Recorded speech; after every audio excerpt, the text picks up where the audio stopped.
El futuro no existe, aunque algunos pueden decir que está ahí. Es una posibilidad.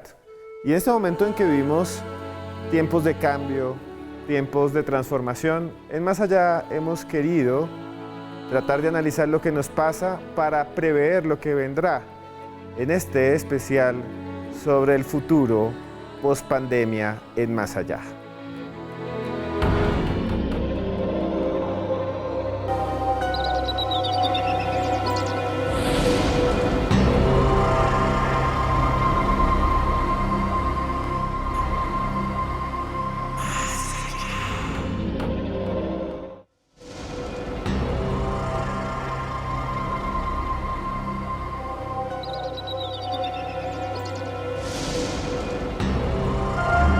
Impreciso.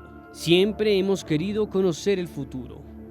Videntes, profetas y oráculos sirvieron a reyes y emperadores lanzando vaticinios y profecías, anticipaciones lejanas a las coincidencias que se despliegan en libros como los de George Orwell, autor de la novela 1984, escrito en 1948, en la que imagina un mundo distópico en el que los ciudadanos son espiados por una pantalla para mantenerlos controlados.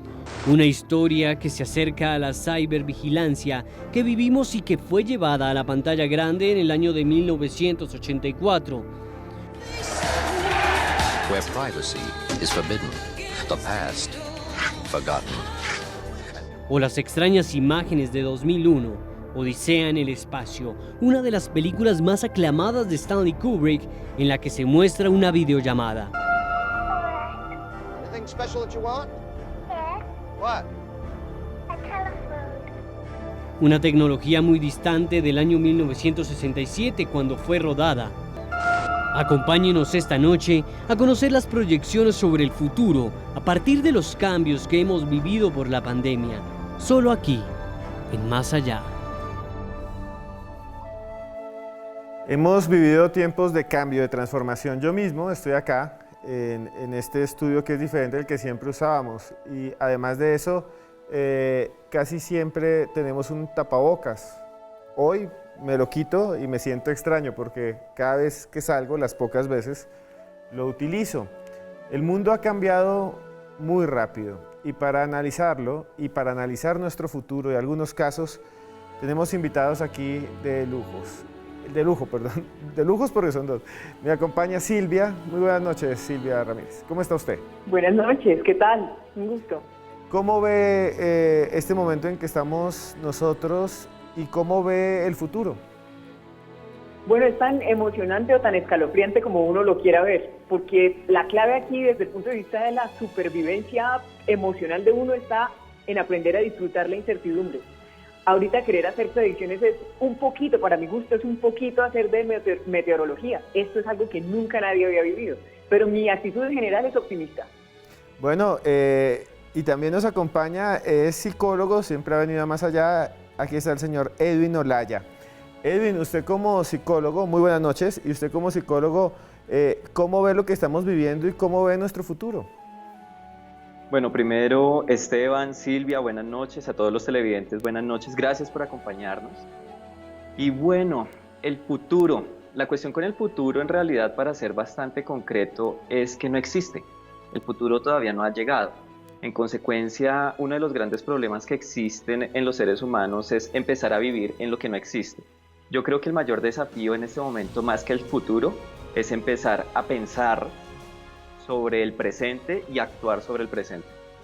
Bueno, y hablando del presente, hay una teoría que encontramos en internet, en un portal muy importante de la UNESCO, de la Claxon, nos llamó la atención, de un economista llamado Arturo Guillén Romo, que es profesor universitario, y él dice que va a venir una gran crisis económica, pero que esa crisis ya existía y que el coronavirus simplemente es una especie de paraguas, como algo que se ha puesto ahí encima porque ya estábamos en crisis y no nos habíamos dado cuenta. Por eso decidimos comunicarnos con él. Y hasta ahora nos vamos a conectar con Arturo Guillén Romo desde México. Buenas noches, doctor Arturo. Quisiera preguntarle, ¿cómo ve usted el mundo del mañana a partir de lo que ha analizado? Pero antes quiero que usted me diga si esta es la excusa perfecta, la pandemia, para que se encubra que ya teníamos en nuestro mundo una crisis económica.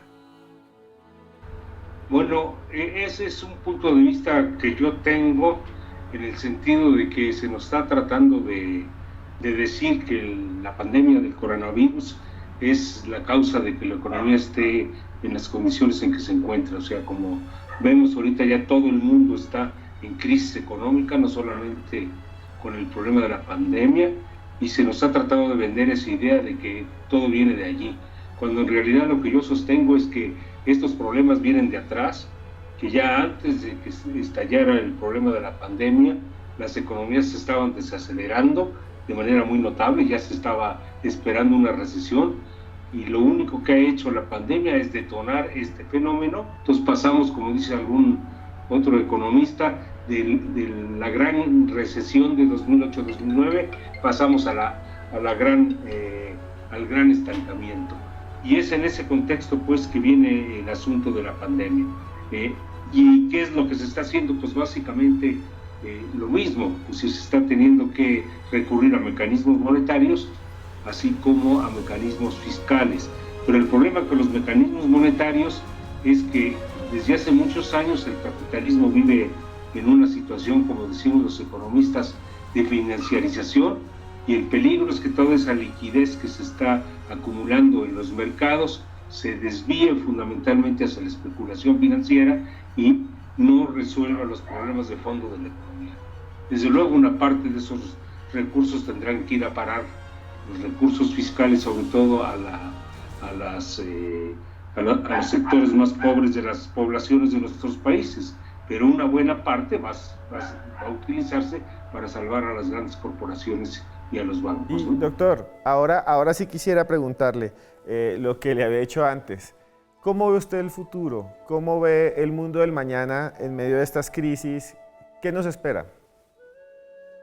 Mientras haya la pandemia es muy difícil que las economías vuelvan a restablecerse, porque se cortaron las cadenas globales de valor, se paró la producción, la gente no puede ir a sus trabajos, muchos no reciben sus sueldos, entonces es un choque de oferta y al mismo tiempo es un choque de demanda. Entonces prácticamente podemos decir que este año va a ser un año perdido en términos económicos y que va a depender mucho del tipo de políticas que tomen los gobiernos, el que este año perdido no se convierta, como fue en los años 80, en toda una nueva década perdida para el crecimiento y para el desarrollo de América Latina.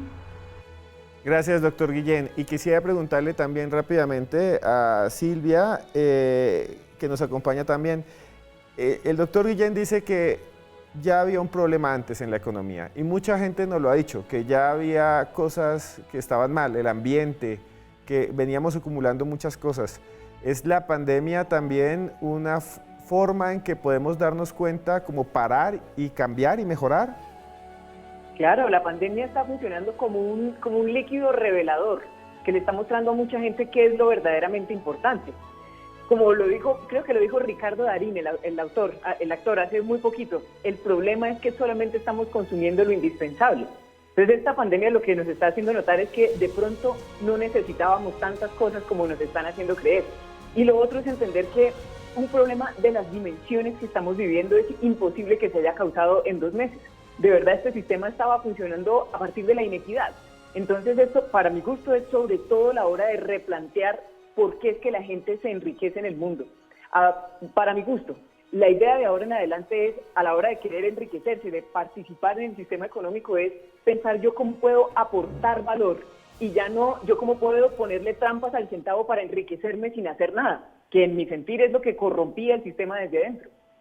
Muy bien, y también le quería preguntar a Edwin Olaya, lo que nos dice el doctor Arturo Guillén es que la economía ya estaba mal y que el coronavirus o la pandemia es más una excusa porque ya venían las cosas mal. Muchas cosas son así, de lo que estamos viviendo, usted como psicólogo, muchas de las cosas que están emergiendo es que ya venían represadas y esto es como un detonante. Mira, Esteban, hay en psicología un modelo que se utiliza en algunos espacios para explicar por qué surge un trastorno mental y se denomina el modelo diatesis-estrés. Y de manera muy resumida, lo que sugiere el modelo es que en cada uno de nosotros hay unas vulnerabilidades biológicas, psicológicas, sociales, pero solo cuando se produce el fenómeno de estrés, es decir, una situación desequilibrante, es cuando esas vulnerabilidades se disparan y aparece el trastorno. Yo quisiera traer un poco ese modelo para hacer el análisis de lo que está sucediendo en este momento, y es que la sociedad, no solo colombiana, sino global, ya tenía muchas vulnerabilidades. Aquí estamos hablando del fenómeno económico, sin embargo también hay un tema social, político, y en realidad lo que ha hecho el COVID-19 ha sido detonar esas vulnerabilidades. Otra cosa bastante diferente, y lo mencionaba Arturo, es que se le quiera usar al virus como cabeza de turco, es decir, para explicar absolutamente todo lo que sucedía. Pero cuando uno empieza a mirar hacia atrás, es claro que las cosas iban mal, iban a terminar peor, pero en este momento se aceleró el resultado por lo que está sucediendo. Entonces es totalmente lógico lo que él está señalando y me allano. Es decir, me acojo a lo que él está señalando. La perspectiva de cambio yo creo que es el desafío más grande, no solo desde lo individual, sino desde las grandes potencias que son quienes están moviendo el efectivo y la banca a nivel internacional. Bueno, y a esta hora también estamos con Mina Lorena Navarro, que es una socióloga mexicana que también es profesora y escribe en varias revistas científicas. La contactamos porque ha escrito sobre esto, sobre cómo será el mundo del futuro. Y le quiero preguntar buenas noches, doctora Navarro. ¿Podrá sobrevivir nuestro estilo de vida a la pandemia? ¿Podremos tener la misma vida que teníamos antes o todo va a cambiar?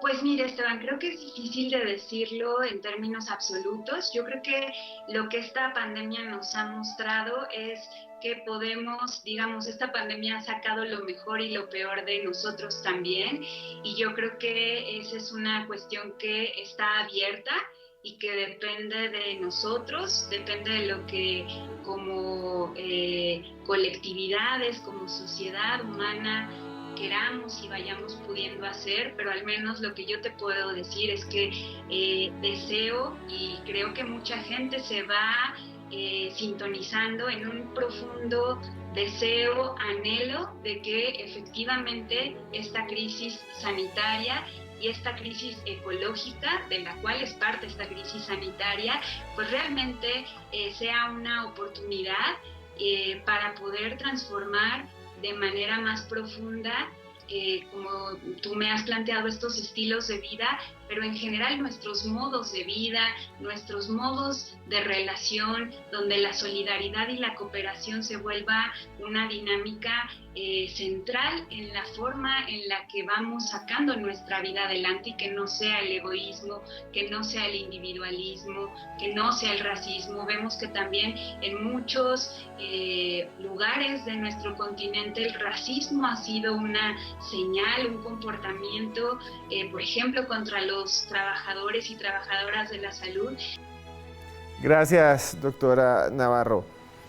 Nos vamos a ir ya a comerciales y les recomiendo este libro que se llama Crónicas Marcianas de Ray Bradbury. Lo publica Planeta, gracias a Tatiana. Lo consiguen virtualmente en cualquier página, cualquier librería virtual, y se lo llevan hasta su casa.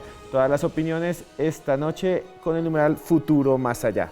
Futuro Más Allá, y nos vemos en el futuro en pocos minutos después de comerciales. Ya nos vemos. Y continuamos en Más Allá en esta noche en la que nos proyectamos al futuro, aunque el futuro no exista. Saludo rápido a Tripapollo, Natalia Luna, David, Jaime Aya, Elisa Martínez, Rafael Bermeo, RD2, Tulio Fernández, que está cada vez más calvo, Moisés. Nuestro productor Camilo está de cumpleaños, entonces síganlo, y es un buen momento para decirle gracias por todo su trabajo. Feliz cumpleaños, Camilo. Y también tenemos este video de alguien muy famoso, Yuval Harari. Es escritor, es historiador, trabaja en la Universidad Hebrea de Jerusalén, y él hizo varias reflexiones sobre la pandemia. Veámoslo y ya vamos a debatirlo aquí en Más Allá. I'm not so much afraid of the virus. Humanity can defeat this virus. I'm much more afraid of the inner demons of humankind itself, of the demon of hatred within us. We are now seeing, as you said, the rise of extreme nationalism. And it's really people misunderstanding nationalism. Nationalism is not about hating foreigners and minorities. Nationalism is about loving your compatriots and taking care of them. And in order to really take care of your compatriots today, you must cooperate with foreigners. Now, if you can't rely on other countries, because countries compete and distrust each other, then we are losing one of our most important assets in this crisis. Bueno, estamos viendo al profesor Yuval Harari, que ha escrito varios libros que son muy importantes, y quisiera preguntarle al doctor Olaya, ¿qué piensa de lo que él dice? Está diciendo que le preocupa más que el virus, el odio y el nacionalismo que puede surgir. ¿Qué piensa usted? Mira, lo decía Silvia hace un rato, y es que esta situación en particular da la oportunidad para lo que sea, tanto para lo bueno como para lo malo. Y de hecho la socióloga también lo reforzaba. Claramente, en este punto, cuando él habla de demonios internos, estamos hablando de aquello que no es grato y que tiene el potencial de ocasionar daño. Sin embargo, yo pienso que para ser efectivo, para lograr realmente aterrizar un poco frente a lo que tenemos que hacer, hay que identificar realmente cuáles son esos demonios. Él obviamente los sitúa desde un plano político, el nacionalismo radical, pero desde lo individual sería pertinente señalar que el egoísmo, el individualismo, el orgullo, la codicia, por mencionar unos, son en realidad unos pilares, unos obstáculos importantes de manera individual para poder llegar a lo que mencionaba hace un rato, que era la cooperación y la solidaridad. Por supuesto, en este momento, lograr vencer esas barreras individuales y nocivas es también una tarea ardua y necesaria, además. ¿Qué piensa Silvia sobre lo del profesor Yuval y lo que dice aquí nuestro psicólogo que siempre consultamos? Pues pienso que estamos poniéndole atención de nuevo a lo que es verdaderamente importante. Lo está diciendo el doctor Olaya muchas veces, y es ese sentimiento que se ha venido cocinando por años está encontrando nuevas razones para florecer. Hay un miedo adicional que quisiera aportar a la discusión, y es el síndrome de los gobernantes que están probando un poquito de un poder inusual. Y es que la gente, aun cuando tuviera mucho poder, los líderes no tenían capacidad de decirle a uno cuándo salir de la casa, a qué horas lo puede hacer, cómo se tiene que presentar para ir a la calle. Y hay muchos líderes que por primera vez están teniendo un poquito de ese sabor. A mí, al tiempo con los demonios internos, me angustia el síndrome del nuevo rico dentro de los líderes del mundo. El nuevo rico se conoce porque cuando se va a comprar una cosa de lujo, se compra toda la tienda. Lo mismo podemos ver en los líderes. Cuando puede correr un poquito la cerca, a lo mejor se empieza a tomar unas atribuciones que a largo plazo sí pueden ser muy inquietantes. Entonces esta es una hora para hacernos preguntas más hacia la esencia de los seres humanos, hacia por qué es que yo debería ser una buena persona en relación con mi prójimo, o en qué consiste exactamente ser un buen ciudadano. Bueno, veamos la segunda parte de este video del profesor Harari, en el que nos va a hablar de la vigilancia, de la posibilidad que tienen los gobiernos, como dice Silvia ahora, de vigilarnos impunemente. Obsérvenlo, por favor, y ya lo debatimos. We now see two things happening. First of all, mass surveillance systems are being established not just in authoritarian regimes that had them before, but even in democracies which previously resisted them. And secondly, we see a shift from over-the-skin surveillance to under-the-skin surveillance. Previously, governments and corporations, they were monitoring, trying to monitor where we go, who we meet, what we see on television. But they didn't go under the skin into our body, into our brain. Now, the new surveillance systems are aimed to go under the skin. It starts with knowing what is your body temperature, your blood pressure, your heart rate. But if you accumulate enough such information, you can know not just whether somebody is sick with coronavirus, you can actually know what somebody is feeling every moment of the day. So let's say you are watching television and you have a biometric bracelet on your wrist, which constantly measures what's happening inside your body. And they can know not just that you're watching, but do you believe me or not?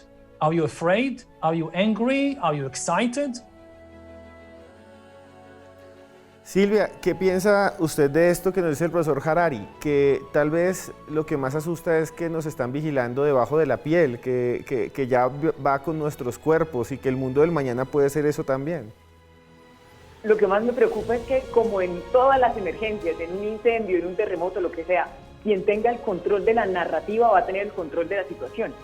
Entonces, si ya son capaces de saber cuándo estamos asustados, cuándo nos sentimos optimistas, la posibilidad de tener un buen libretista detrás de los gobernantes, que le esté diciendo ahora qué emoción valdría la pena exaltar en la gente. De nuevo, volviendo a lo que estaba diciendo el doctor Edwin, detrás de nuestras decisiones generalmente hay una emoción. Entonces, la crisis que se puede desatar por ese lado puede ser imparable, pero lo otro que me angustia oyendo esto, si pueden monitorearnos las emociones así con el pulso, es que nos empiecen a ofrecer anestésicos también. Pensemos un momentico en el concepto del ingreso, de la renta mínima universal, del que se ha venido hablando así de manera creciente. Cuando los gobiernos tengan demasiado claro a qué le tenemos miedo, con qué soñamos y por qué nos gusta lo que nos gusta, el riesgo de que nos empiecen a dar un poquito de aquello que nos gusta, pero así, en módicas cuotas, para que a la larga nuestra libertad termine en entredicho, también me parece que es una cuestión a la que tenemos que poner atención desde ya. Sí, doctor Olaya, le quería hacer la misma pregunta, pero había visto yo hace poco también que las aplicaciones de los celulares nos están espiando los movimientos y entregan informes a los gobiernos de si estamos o no cumpliendo la cuarentena en general, y eso se publica, es Voz Populi. ¿Usted también tiene ese miedo del profesor Harari y de lo que dice Silvia? No, Esteban, de manera, o sea, lo primero que quiero decir es que respeto esas opiniones, de ninguna manera voy a ir en contra de ellas porque tienen sentido y tienen bases y tienen fundamentos. Lo que pasa es que en estas situaciones de crisis, pese a que el profesor las describe como crisis transitorias, yo no estoy muy seguro de qué tan transitoria sea esta crisis. Obviamente dependería de qué variable, desde qué variable se analice, del tiempo, de los efectos, en fin. Pero lo que quiero señalar con que respeto y por supuesto se reconoce esa preocupación.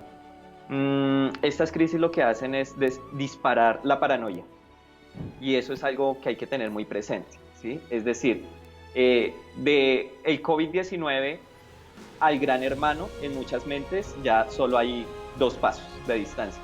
Y lo cierto es que en realidad mucho de lo que ha mencionado el profesor ya sucedió, ya ha sucedido. Hay teléfonos que miden usted cuántos pasos da al día. De hecho, ahora lo que mencionaba Silvia, que me pareció maravilloso, es el tema del manejo de las emociones. Yo no soy de ningún partido y con todo respeto voy a hacer este comentario, pero no olvidemos qué fue lo que sucedió en las últimas elecciones, donde se utilizó el miedo, comparando lo que sucedía en un país con el otro, para inclinar la balanza o para jalar adeptos a un candidato particular. Piensen ustedes lo que pasa con los productos mercantiles, con la comida, las fotos, los mismos paquetes, el diseño de la ropa. Todo eso está cimentado en la psicología del consumidor y en la economía conductual. Y por lo tanto, nuestras emociones ya las están utilizando desde hace mucho para que nuestras decisiones se dirijan a un punto en particular. Entonces, creo que todo esto ya está sucediendo. No estoy diciendo que pueda pasar algo peor, por supuesto que puede suceder, pero creo que también hay que ser un poquito consciente de que paso a paso ya entramos en eso. Y por otro lado, un poco más filosófico y muy rápido y cortico, también habla de la hipocresía de los seres humanos, como seres humanos. Es decir, le tenemos rastreador al celular, le tenemos rastreador al perro, le tenemos rastreador al carro, pero no queremos que nos rastreen. No estoy diciendo que esté bien o mal, solo que nosotros sí queremos tener control de los demás, pero no estamos dispuestos a ceder nuestro propio control. Bueno, gracias Edwin. Nos vamos a comerciales, doctor Olaya, y volvemos con usted ya mismo y con Silvia. Y les recomiendo este libro, Los viajes de Tooth. Fue escrito por George Martin, el mismo de Juego de Tronos. Gracias a la señorita Estefanía de Penguin Random House. Lo pueden conseguir en cualquier librería virtual. Y a mí, por ejemplo, me pueden buscar en Instagram como @cruzescribiente. Ahí ven mis videos. Y también en Twitter como Cruz Escribiente. Y ya volvemos porque esto es Más Allá.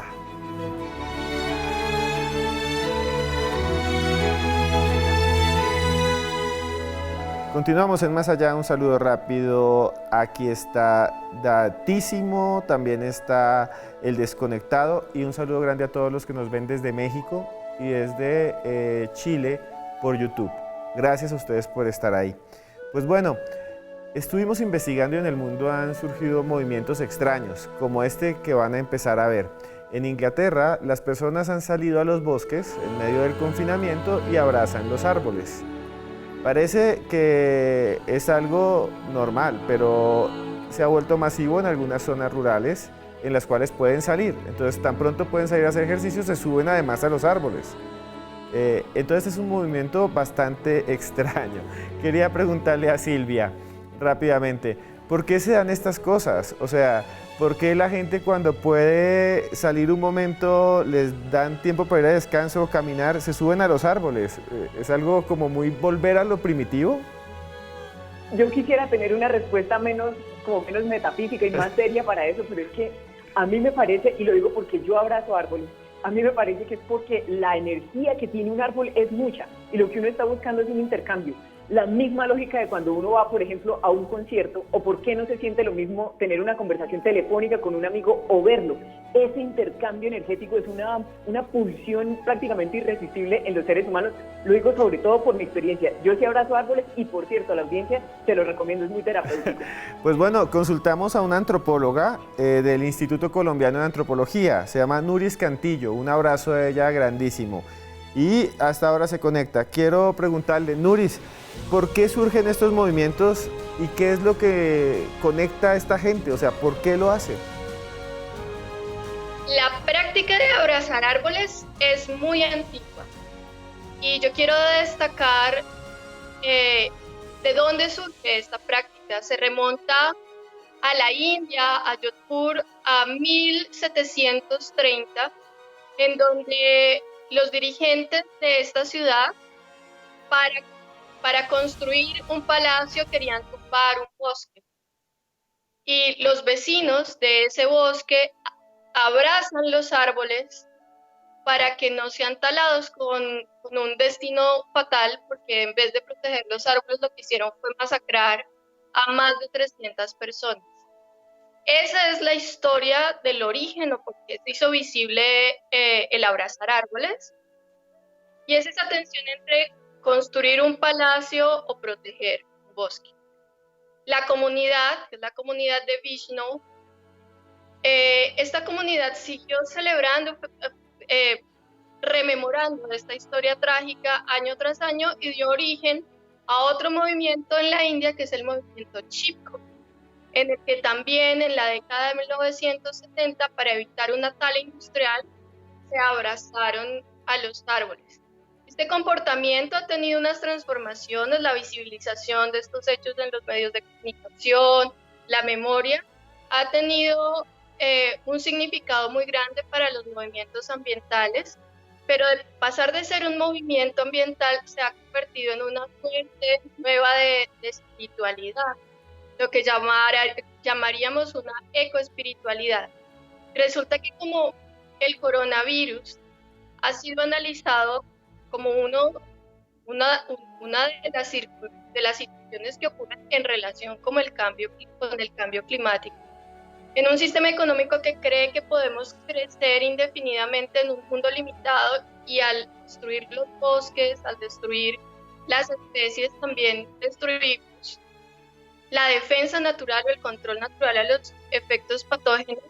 Entonces se puede interpretar que así como en la Edad Media la peste negra era asociada como una pérdida del contacto con Dios y producto del pecado, el coronavirus ha sido analizado como una pérdida, el resultado de una pérdida del contacto con la naturaleza. Y por eso es probable que en Islandia, al poder salir o tener un espacio del aislamiento social, se busque el contacto con la naturaleza a través de abrazar árboles. Gracias, Nuris. Y Edwin, doctor Olaya, ¿qué piensa usted de lo que dice nuestra antropóloga y Silvia y lo que vio, las imágenes de este movimiento de salir de la cuarentena directo a abrazar y subirse en árboles? A mí me parece que es bastante interesante y además válido. Y por supuesto que puede tener varias interpretaciones. La primera, por supuesto, está la conexión con la naturaleza. E incluso esa ecoespiritualidad de la que hablaban hace un rato, y eso estaría al mismo nivel de incluso caminar descalzo sobre el césped, acostarse, escuchar el ruido del viento, de un río, etcétera, lo cual por supuesto tiene un beneficio bastante importante a nivel emocional y psicológico.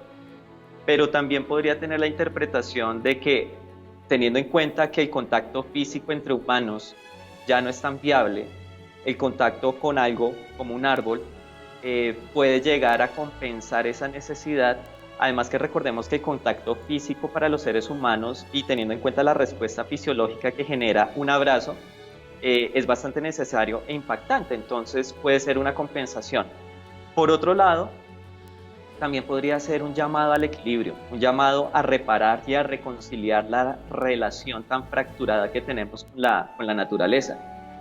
Yo solo esperaría, frente a esta interpretación, que no sea como el síndrome de la violencia intrafamiliar, que cuando las cosas están muy mal, entonces pasamos a la luna de miel, pero cuando las cosas ya tornan cierta regularidad, cierta cotidianidad, cierta normalidad, entonces vuelve y empieza el desastre. Retomando lo que dijo Silvia y lo que dije hace un rato también, creo que ese acercamiento a la naturaleza es una oportunidad para reconocer qué es lo que estamos haciendo como humanos con nuestro entorno.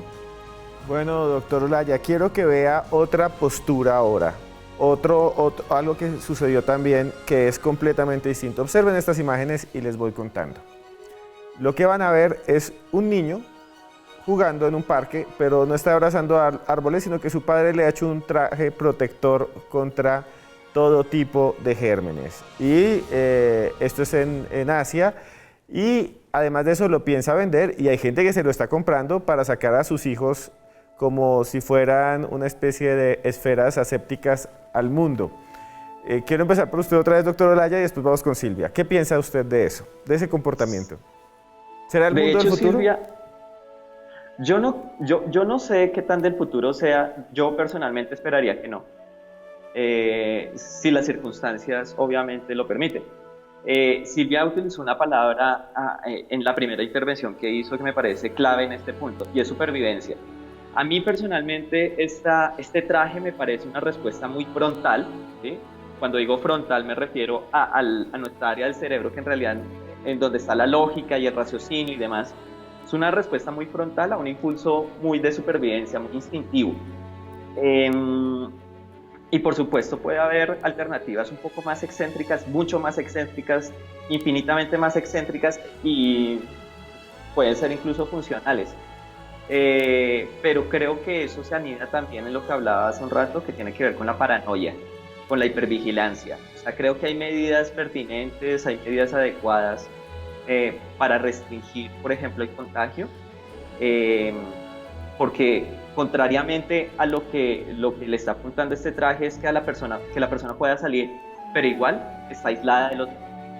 Sí, exacto. Entonces, doctora Silvia, ¿qué piensa? Sí, doctora Silvia, ¿qué piensa usted, por ejemplo, de este otro fenómeno? Pienso que la palabra delicada es la que acabamos de oír con el doctor Olaya, y es la paranoia. Pensemos en lo siguiente: cada cual responde al miedo de la mejor manera posible. Entonces hay personas que se aferran a lavarse las manos. Yo, por ejemplo, desarrollé en estos días la compulsión de tener la cama muy bien tendida. Eso es una cosa. Pero obligar al niño o enseñar al niño a salir a la calle solo si tiene puesto este traje, para mi gusto, es una forma de empezar a deformarle su sentido de la realidad. Porque ya en términos prácticos es más o menos decirle al niño que el mundo es un campo de batalla, o sea, que el mundo es un escenario del cual se tiene que defender. Y esto, sin querer volverme paranoica, pero sí llamando la atención sobre el enano que se puede crecer, me angustia porque el niño va a empezar a desconfiar de cualquier cosa. Y por lo segundo, cada vez que nosotros los seres humanos nos empeñamos en evitar que nos pasen cosas, es en realidad la vida misma lo que estamos evitando. Entonces, ¿vamos a tomar medidas de asepsia? Por supuesto. Pero recordemos que nosotros estamos aquí en el planeta para que nos pasen cosas. A la larga es bonito eso, untarse, incorporarse, mezclarse con la gente. Gracias, Silvia. Y en este momento nos conectamos con el doctor Ricardo Forero, sociólogo y profesor universitario, para preguntarle sobre este caso. Ricardo, quería preguntarle, ¿cree usted que en el futuro vamos a terminar usando todos trajes así? ¿O los niños los vamos a ver en los parques así? Pues mira, esta imagen que le ha dado la vuelta al mundo ha representado o nos representa claramente el miedo y el pánico que esta pandemia está generando. Es muy prematuro saber específicamente cómo será en estos escenarios de incertidumbre el futuro frente a esta pandemia y a otras que se puedan desarrollar. Lo que sí es absolutamente claro es que sí va a haber una modificación, se está dando una modificación en la sociabilidad que la gente está teniendo. La introducción cada vez más fuerte de estos canales virtuales en la educación, en el trabajo, en la interacción social, van a consolidarse con mayor fuerza. Van a haber cambios específicos en la forma de socializarse, en los conciertos abiertos, el transporte. Entonces, yo creo que va a haber unas claras modificaciones y unos impactos muy profundos. Los niños, como las primeras generaciones en su proceso de sociabilidad, pues van a tener una adaptación cada vez más rápida a cada uno de estos canales y sin duda alguna plantea pues, los escenarios de control que tengamos. Lo ideal es que lo podamos mirar sin dejarnos llevar por el miedo, sin contaminarnos, digamos, de esta visión apocalíptica que culturalmente se da tan fuerte en estos escenarios de pandemia, y que podamos analizar que estos procesos pues también pasarán. Bueno, señores, no se muevan de ahí, sigan con el numeral de hoy, que ahí se los vamos a poner, ahí lo ven, futuro más allá. Sigan con ese numeral en Twitter preguntando, haciendo comentarios, aquí los estaba leyendo. Muchas gracias a todos ustedes. Y ya volvemos después de estos comerciales, porque esto es Más Allá.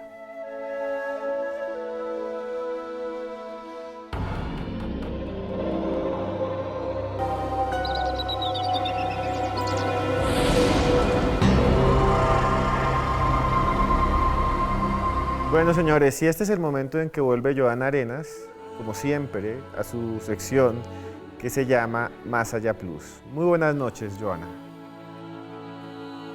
Buenas noches, Esteban. Un saludo para usted, para nuestros invitados y por supuesto para todas las personas que están conectadas con nosotros a través de las redes sociales. Muchas gracias por continuar ahí siempre. Mire, Esteban, escuchándolos acerca de lo que posiblemente nos depare el futuro, yo me encontré este video que ustedes están viendo.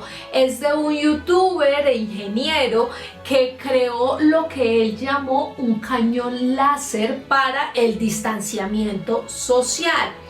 ¿En qué consiste? Pues él cogió un casco, le puso una plataforma giratoria y a esa plataforma le puso un láser de nivel 1 que supuestamente no afecta la vista humana.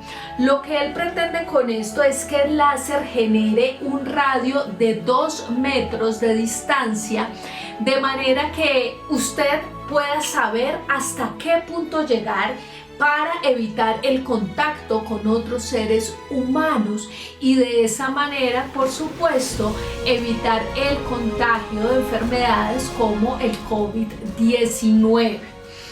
Es bastante curioso para mi parecer, no sé ustedes qué opinan, y mi pregunta sería, ¿será que en el futuro vamos a estar tan distanciados de los otros? ¿Será que esta pandemia nos va a cambiar tanto como para llegar a utilizar herramientas como estas y evitar así el contacto con otros seres humanos? Pues amanecerá y veremos. ¿Ustedes qué opinan, Esteban? Escucho aquí sus comentarios y nosotros nos vemos en 8 días con otro Más Allá Plus. Y justo quiero contarles a ustedes y mostrarles que con esto que nos dice Joana del distanciamiento, en algunas zonas del mundo se han hecho cosas extrañas, como esto que ha surgido en Estados Unidos, cuando las personas están enfermas o son mayores y no pueden salir de la casa, van a visitarlos granjeros con caballos. Y esto se ha vuelto muy popular. ¿Por qué sucede? Porque esa conexión con los animales, aquí lo ven, es un poco interesante. Y eso es lo que le quería preguntar a Silvia y al doctor Olaya. ¿Nos hace falta ese contacto? En el futuro tal vez terminemos teniendo estas visitas a nuestras casas tan extrañas de animales, caballos o personas. ¿Qué piensas, Silvia? Yo pienso que sí va a ser una tendencia creciente porque los animales tienen la virtud de ser unas formas de vida que no adolecen del prejuicio que sí sufrimos nosotros los seres humanos.